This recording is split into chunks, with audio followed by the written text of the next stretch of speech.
He didn't want to have the option of having 3 fervors, maybe unplayable cards in the matchups that he's playing, so it could be a very heads-up choice as well. And just for clarity, for maybe some of the new players out there, if you end up drawing a card when you have no more cards in deck, instantly lose the game. So that is what we are talking about when we're saying you need to be wary of this, because Control Blood versus Ramp Dragon, very prone to getting to that situation. So, not going to start up on that matchup, Control Blood versus Shadow, and let's see how this unfolds. That's right, Mofu. Do you think that Shadow has gained any ground against Control Blood? Now that's really interesting, just because, I mean, in my memory of Shadow versus Control, which is something that we've seen many, many times, both in NGE, we've seen it happen in Rage often. I think Shadow's a really, really hard one to actually dissect, because what other class has so many tools of value between Demon Eater and Soul Conversion? It never runs out of cards in hand.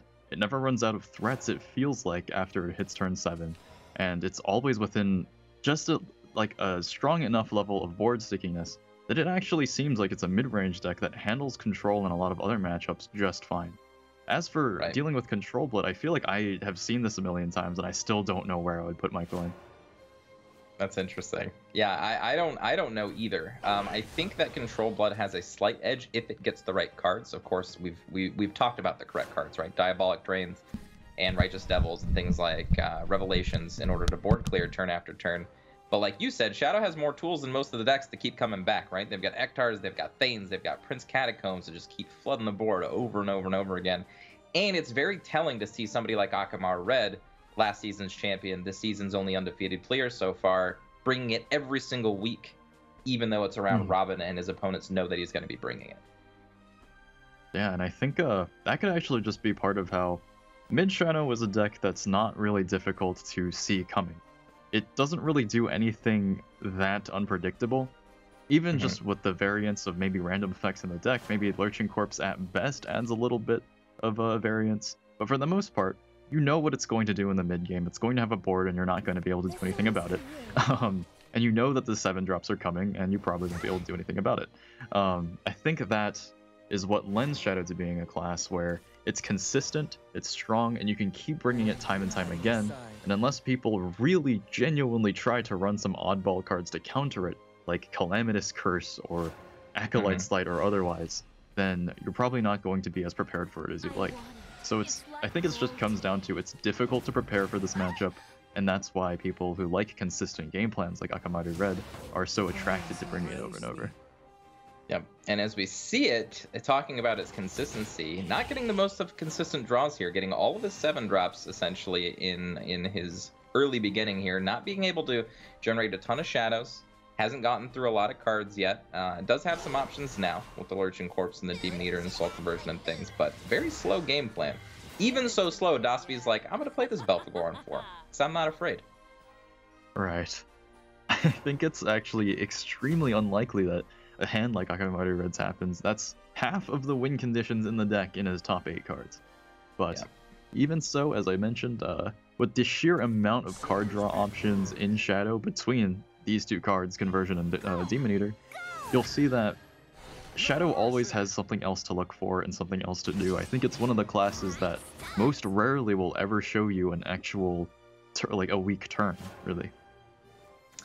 I think it's very important and significant to point out that Dasvi decided to Evo the Righteous Devil there. I feel like you could have just played out the Righteous Devil and Diabolic drained the threat, and then just had it be a threat stay in play. Because once you Evo it, you give the option to Akamarured being able to do exactly what you just see here in Soul Squash. Yeah, something also worth noting there is, if he Evos it because he's afraid and he wants his defense back, he puts himself out of Vengeance in exchange for what? So he dodges a lot of reach, but Akamarured's actually one of the only players I see breaking Mid-Shadow who never compromises the list to run Phantom Howl. Well, maybe once he tried it, but I've never seen him run Cerberus, so that reach isn't there. And we see Dasvi overdrawing because he's not utilizing the threats in such a way to get the cards out of his hand fast. So he might be discarding or banishing cards from the top of his deck that we don't even know that could be really very relevant in this matchup. And like you said, when he gained the life last turn off of Righteous Devil, what kind of a spot did that actually put him in? It put him out of Vengeance, so he doesn't really have a good way to spend his resources this turn. And it's kind of allowing Akamarured time to just set up now. Mm-hmm. Even in a situation like this, where he's really started to develop his 7-cost win conditions and the like, I've noticed Dasvi actually has one card here that he didn't choose to play. That is an okay answer to this. Blood Hungry Matriarch actually deals with this pretty well, but goes for the perfect answer, doesn't want to spend an Evo point. We're seeing Dasvi play really, really conservatively here. Yeah, super conservatively. I think honestly the option with the Righteous Devil was just he knows he was a little scared putting himself down to 10 and just wanted immediately to get that life back to feel more comfortable. And it's not the worst thing. It's just I don't like the overdrawing that he's gotten himself into. I don't like losing pieces, especially against Shadow, because a lot of times you need every resource you have.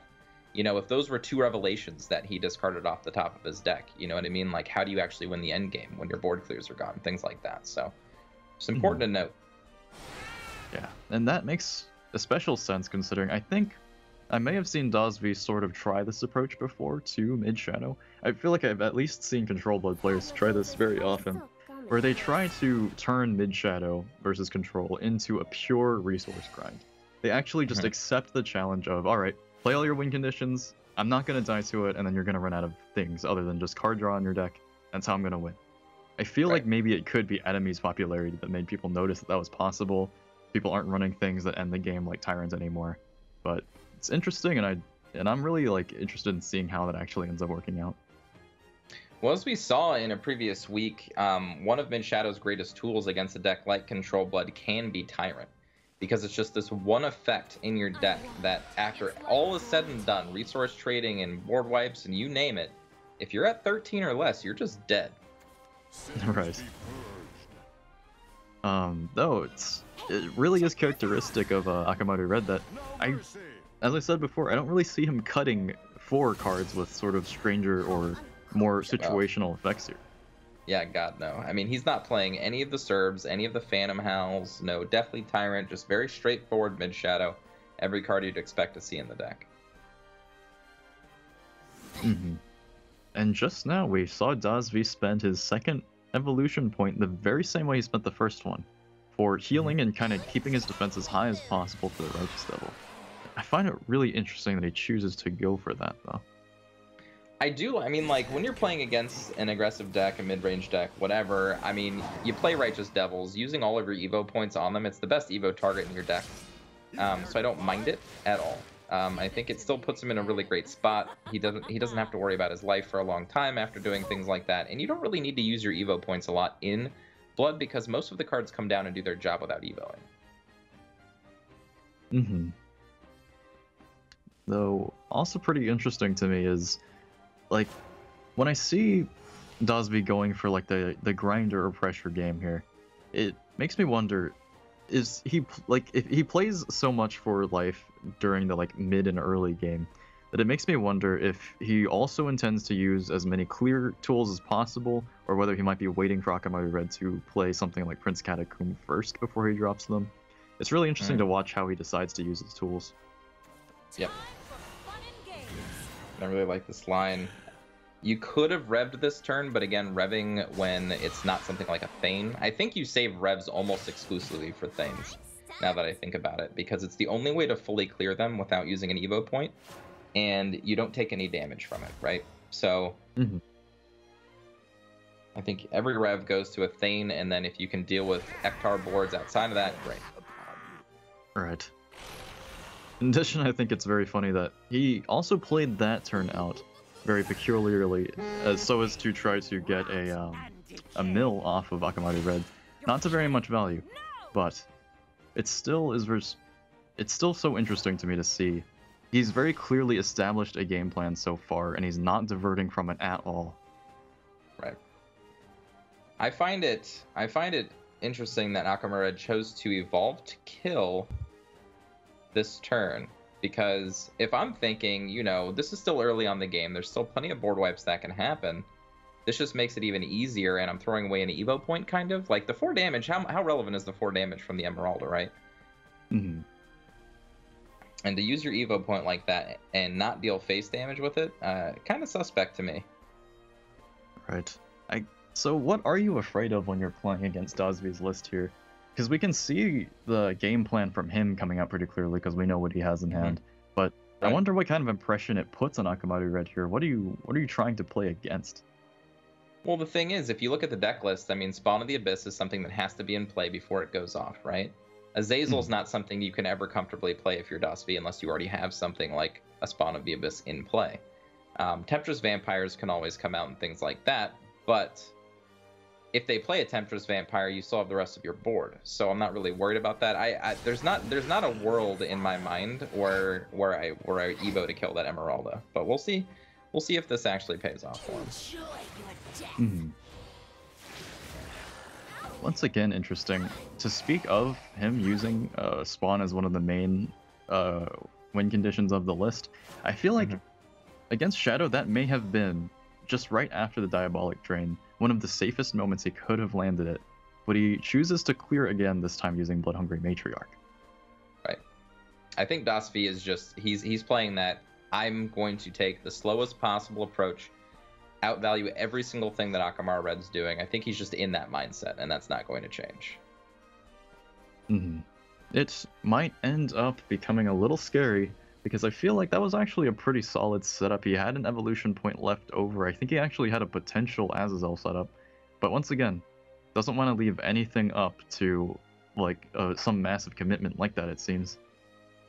Well, what's funny is Akamarured didn't have an answer to it, but just freshly drew a Necro Assassin that could have dealt with the Spawn of the Abyss there. So lucky that he didn't do it. It must be... This is actually a pretty interesting situation, because how often do you have to play around Bloodhungry Matriarch? There's only even one copy of it in Dasvi's list. You just don't. If they have it, they have it. It didn't really have such a... Yeah, it didn't really have a super massive impact. It even just felt like something like Thane actually provides a lot more value on the same general sense of time. It's like because of how Dasvi has chosen to play, all the damage he puts out, even with a card like that, doesn't really advance his game plan very far. So another thing here, it's just about expenditure of resources, right? Like, Dasvi's running out, but Akamarured didn't necessarily need to play the White King there. He could have just played, he could have been satisfied with just the 2/2s and the 1/2, and that has to be respected just as much. The extra 4/5 is just giving value to Dasvi to wipe away with Revelation. Right.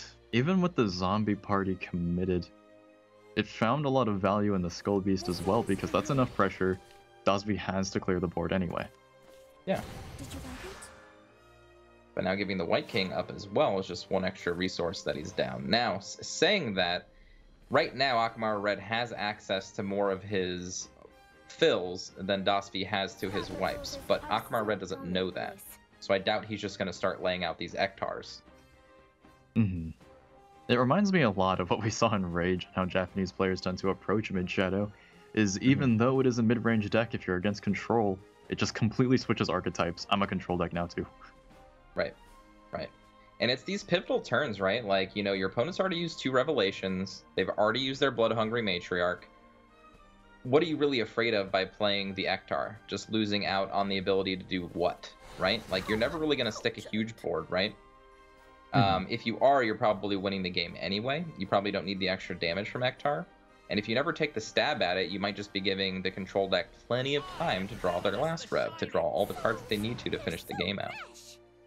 And in addition to that kind of game plan, that was a really interesting turn to see from that.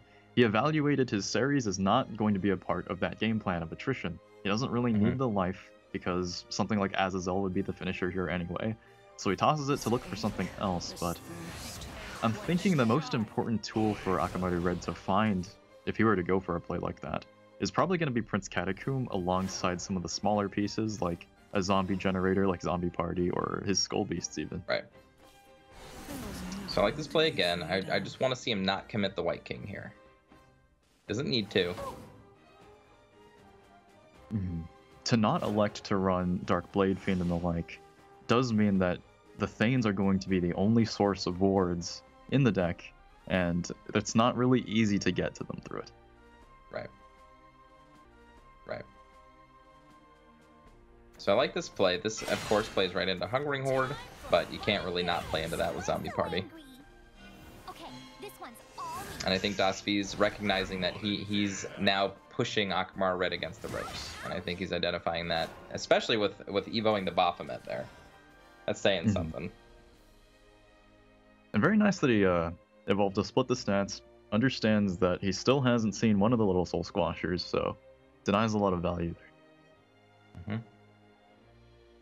And this is an interesting setup. He's got Temptress Vampire in hand for a lethal setup next turn if either of these followers stay alive. If Akamarured wants to deal with this, he's got to do something like Ektar plus Evolve, or something plus a Necro Assassin after an Evolve. I think he's going for it due to the commitment of the White King. Maybe this is an Ektar play. Yeah, I think this is an absolutely devastating Ektar play. He has to make this call that Dasvi's out of evolution points, and he's seen a lot of clears so far. Yeah, the Evo on the Baphomet is crazy to me. It's crazy to me. I get that it sets up a lethal, but how realistic is that? You know what I mean? Now, with the Evo point being gone, this next turn is going to be rough unless he top decks. Yeah, his hand just simply doesn't have what he needs to actually respond to this. He doesn't even need to commit his Evo point at all. No. Not with the White King play here. Temptress can come down and not even clear the Ektar. And no Evo point for this Righteous Devil. Well, how many Diabolic Drains have we seen this game? I feel like we've seen at least 2. I think we've seen 2. Belphegor, I think, is his last hope to try to get somewhere here. Yeah, I think Dasvi with that Evo and that push, maybe just a little too early, might have just played himself out of this game. And pretty uncharacteristic to how he'd been playing before. Even early in the game, Right. He made a lot of decisions to just, I'm not going to really try to develop a win condition, I just want to grind. And suddenly, without really being in any particularly huge advantage, just having this short breath of air on board, suddenly he just commits that last Evo point for damage. Yeah, and I think we're absolutely I know seeing I've spoken about it in times past where, you have to know when to pull the trigger. And this is one of those things. Like, Akamarured has been very conservative with his Evo points. He still had one left over. As the control player, giving up your last Evo just to poke for a couple extra points of damage, you really got to think about it. Was it worth it? How did it actually execute the end game that I have? Did it really put anything together? And what we're seeing is it's not for Dasvi. Yeah, I think it actually speaks a lot to the depth of evolution that sometimes can't really be seen in a lot of games of Shadowverse. Just commits a spawn here. just shows him that kind of come expression. But in some matchups, evolutions can just simply be a matter of trading tempo early on in the game, and it just simply serves its purpose. Actually, Dasvi won this game. He just won. He boardlocked Akamarured. Akamarured does not have a soul conversion, and he only has 17 points of damage he can deal. Next turn, Temptress Vampire plus the attack on the Spawn of the Abyss is just going to end the game. That's game. So out of all of it, he's just like, you know what? You're boardlocked. We're gonna see if that works for me. And as we can see, it's going to. That's crazy. I was en route to explaining that evolution points could be pretty deep because you don't want to expend them at the wrong time in a lot of matchups. And I was about to use Dasvi as an example of that was a mistake. Little did I know, this man's a genius. He's a freaking genius. Little did I know this man exactly what he was doing. Okay, he's like, you know what?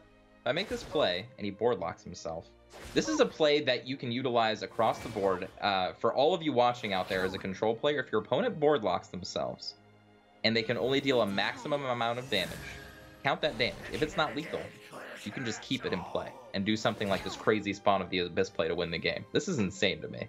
This is one of the best finishes, especially against a player like Akamarured, that we've even seen. I have not actually seen this like setup before, but in this situation, I had completely handed that to Akamarured. But Me too. He played as well as he could, but Dasvi found this this little crazy, you know, spark in the back of his head on how to win, and he pulled it through. I'm actually now still let's just see if he actually speechless. knows it. Right. Okay. I mean, if he plays anything else, then I'm willing to just completely toss it aside too. But Right. All right, here we go. Dasvi, that was an insanely good game. That was really good. We thought Dasvi was in a really bad spot. Little did we know he's smarter than all of us and found a route to victory that we did not see. you might be right about the upset. I mean, I honestly, I just feel guilty because I was about to completely write it off as a mistake, but little did I know it was actually completely intentional, calculative ballet. I mean, he could have done all of the same things without using the Evo point. This is true, but he still found out a way, even through misusing that Evo point, to still win the game, which is excellent. Sometimes you just got to throw your hands up in the air and be like, you know what? You're board locked. You can't do anything. Okay. Right. We saw an incredible amount of personality from Dasvi there. He chose how he wanted to play the game and stuck to it the entire game. And what I was about to call was a defiance of his own game plan was actually just the final note of it. That's right. Just really the good ending note of his masterful. I can't think of music words right now. Symphony? Yeah, symphony. That'll work. Right. But he will have to try to wrestle this away from the very difficult to take over mid-shadow list, this time playing a neutral forest unlike neutral forests that we're used to seeing. This is neutral forest, but it also runs this supermassive sort of wallet legendary endgame. Yes. So basically doing its best to be a dragon deck as a second dragon deck. We've talked about this several times, especially with Envy, where if you can't get enough of your Saha dragon, sometimes you just play other Saha decks. It doesn't matter what they are. You're just like, I want to jam Sawquell, I want to jam Israfil, and I want to jam Bahamut's. And this is a deck that can do that. Yeah, I forget the name of the player, but I remember we saw this in Rage the last time that we casted that event. I believe there was one player playing something like this, and there was another player playing something Rune-esque with this. Do you believe in like this kind of wallet endgame, like neutral legendary sort of setup for other classes? Because Wonderland Dreams did give a lot of classes very powerful neutral synergies, but it's still something that's very hard for people. If your goal is to beat mid-shadow, absolutely. Mid-shadow is not as fast as it used to be, and any deck, I will say this out loud, any deck utilizing a Sawquell, Israfil, Bahamut package can defeat Shadow, and it does a pretty good job of it. And especially when you have mid-game options like Hector, even beating the Beast can put a big wrench into Shadow's plan because they have to deal with it, and if they don't, it can just win the game. So I think this version is actually way better against Shadow specifically, but as an overall deck, I mean, it's okay. It's fine. Right. I don't really imagine this is the sort of list that one could confidently bring onto ladder, but in this matchup against this man, Mr. Akamarured, I think Dasvi has a pretty incredibly calculated out and very well thought out game plan. And I've got to say a few things for Akamarured. Akamarured has probably been the most consistent, best player that we've seen on the entire NGE, right? On the EU side of things, anyway. And he plays meta decks. He plays them very consistently, very well. Doesn't make a lot of mistakes, if any. But I think we're starting to get to a point where we're seeing it hurt him to play the same decks, to not do anything special, like no Phantom Howls, no Cerberuses, no Deathly Tyrants, nothing out of the ordinary. You can build a deck that just beats mid-shadow, and I think Dasvi recognized this, and I think he brought 3 decks that just beat mid-shadow. I think that's what his goal was, and I think we're seeing it right now. Yeah, I opened by saying that you couldn't do that, but I mean, look at where I am now. Look at how Dasvi played that last game. Clearly my mind has been completely changed. Right. Mid-shadow's not an unbeatable force anymore. It does a very consistent thing, but you know when the turns that it can do those things is. The only thing that's really hard to wrap your head around is what they can do with Thanes. Ektar are very straightforward. Thane, a little bit less straightforward because of all the extra damage you can deal, depending on the soul conversions and the demon eaters you have in your hand. So as long as you can mathematically wrap your head around that, I think that you can, and I think Dasvi, like I said, it has shown three decks that definitely have a chance to do that. Very true. But to speak of the way Akamarured is playing, I don't know what to make about that evolve. I feel like I was squinting at it and thinking maybe he's trying to get extra damage on the Beauty and the Beast, but I don't actually see a way in his hand that would actually count up all that damage. Well, forget about the damage. How does Shadow deal with this turn? Right. There's actually not a single follower that you can play that will deal enough damage to this to kill it. So you're just gonna have to eat it. There's Hamza. There is Hamza. The greatest counter alive, right? But short of that... Oh my god, Dasvi's just gonna run away with this game. He's got Saha Israfil. He's got Elf Twins Assault. He's got a Hector. He's got a 9/7 that can attack face this turn. This looks so good. I mean, honestly, I don't see how he loses this either at this point, because Sahaquil Israfil is just back-breaking for Akamarured. Like, you play the Saha, you nail down the Israfil, you Evo the Saha into the Chimera, and then you jam the Israfil to wipe the entire board. You attack for 9, you put your opponent to 9, and you have a 9/7 that they can't kill in your hand without expending an entire Ektar. Yes, the setup you just described would make Akamarured have to play Ikter, evolve it into the Beauty and the Beast, and then, assuming he did evolve the Sahaquil, it would take both zombies to clear it. Looks like that exact play is going to happen. This is rough beats. Plus you have the Hector, and like you could next turn you just play like an Elf Twins Assault to clear board, play a Hector to prevent, you know, your 6/5 from dying or something like that. If Akamarured leaves something in play, which I doubt he will. But you still have the Israfil to fall back on. Right. Something worth mentioning about the power of Sahaquil as a card is it offers... Oh, right, now I see what you're saying. I think I was just so, like, breathtaken by that play that I didn't realize this is a fine answer to it, but... Yeah. Sahaquil as a card both allows you to answer your opponent's board, develop something small, and unlike what I mentioned of some cards like Cetus, by example, is the card that you expended or got to develop early stays in your hand. It's a threat that you'll still have later. Yep. That's why it's so effective with cards like Zeus, because you can just play Sahaquil into Zeus over and over if you want to be aggressive. Good with cards like Israfil, of course, like we saw for board wipes, and then you can gain life with it later.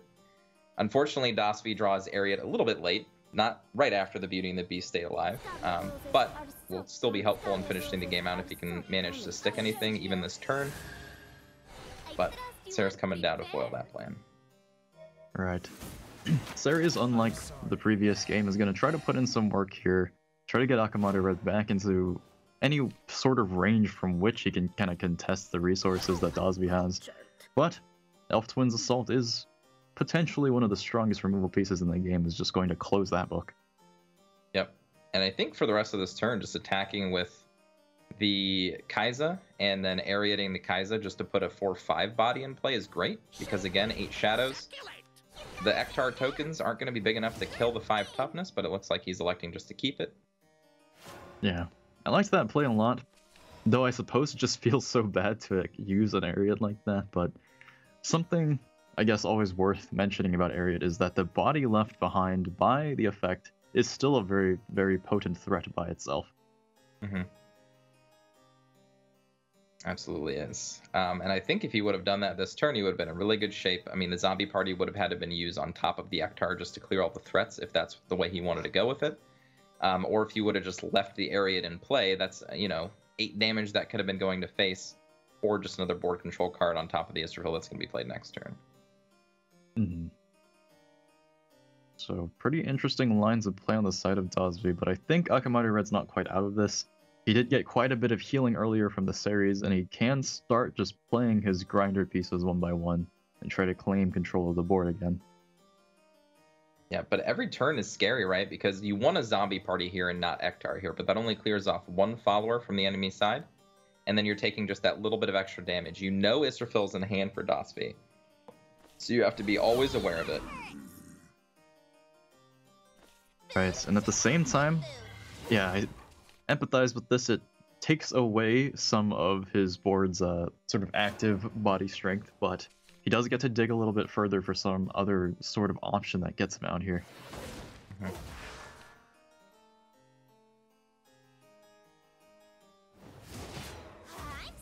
Okay, so this speaks to me. Yeah, he wants to play the Israfil with as much protection as he possibly can. This, however, will set up a Necro Assassin kill for this Israfil, and I think Akamarured has successfully navigated out of this because of Dasvi's little bit slower attempt to finish this game out. All right. Even just allowing Shadow the very slightest opportunity to breathe can mean them just completely regenerating, because Akamarured has absolutely just a commanding presence of win conditions in his own hand, which are much more effective and immediately impactful from a losing situation than are going to be Ariets. That's right. And without utilizing her earlier, now we're just going to see her sit in hand and not really do anything, unfortunately. This doesn't mean that Dasvi can't top deck something like a Beauty and the Beast. Unfortunately, it won't grow, but it will gain protection at the current time because there's only 4 cards in hand. But those Ariets could come down to finish the game later. I just don't know how effective they're going to be.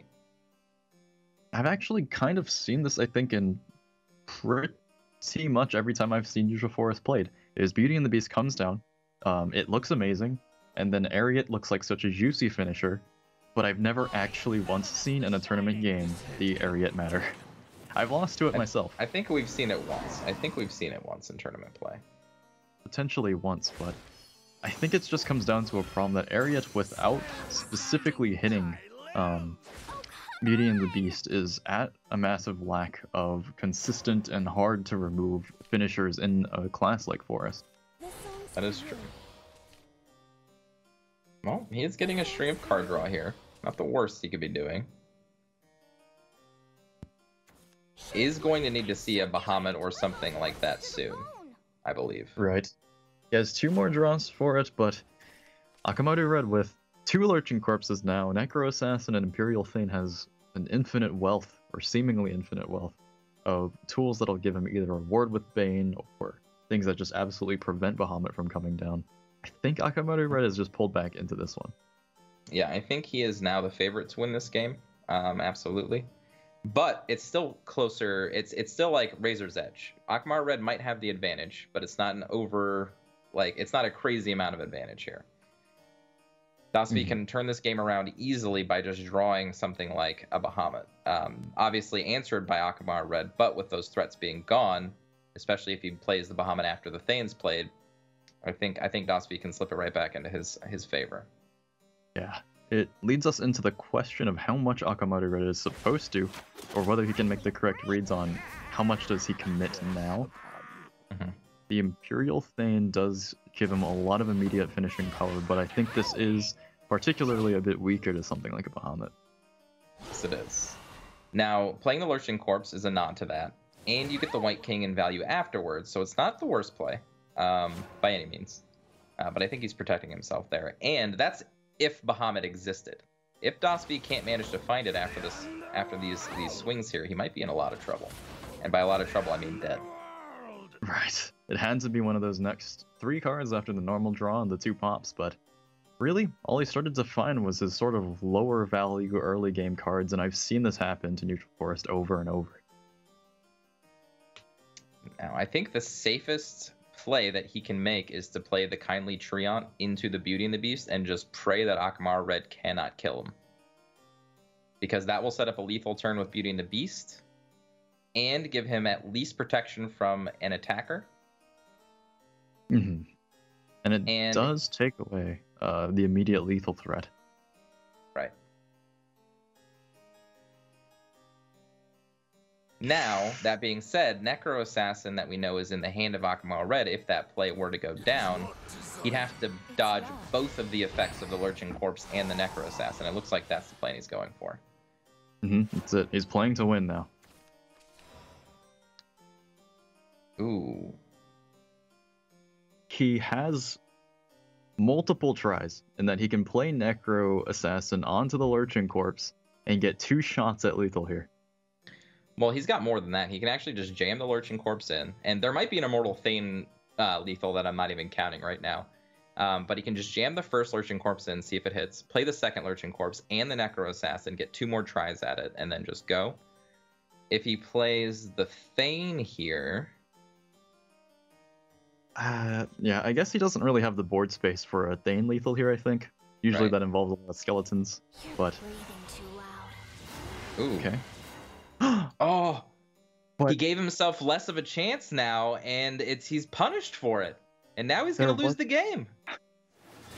I am speechless. There was a third flip for him, and I think he realizes it. Oh, no. Oh, no. And I Akamarured's flawless streak will end with a simple misplay at the end of his Shadow game. you know, I saw Dasvi's reaction. I think he was just as surprised as Akamarured. I almost attributed it to the same thing, but yeah, he doesn't even know that Akamarured had a third flip there. Right, But, and yeah. and mistake or not, it could have all still gone to the Beauty and the Beast. So regardless of what happened, Dasvi got that luck that he needed at the end there and took Akamarured down. I called the upset. It's real. Listen to me. You're gonna take credit for that? You're gonna take I'm credit always for gonna that? take credit. What are you talking about? Come on. That, so here's a lesson for everybody out there who's watching. If the thing don't die,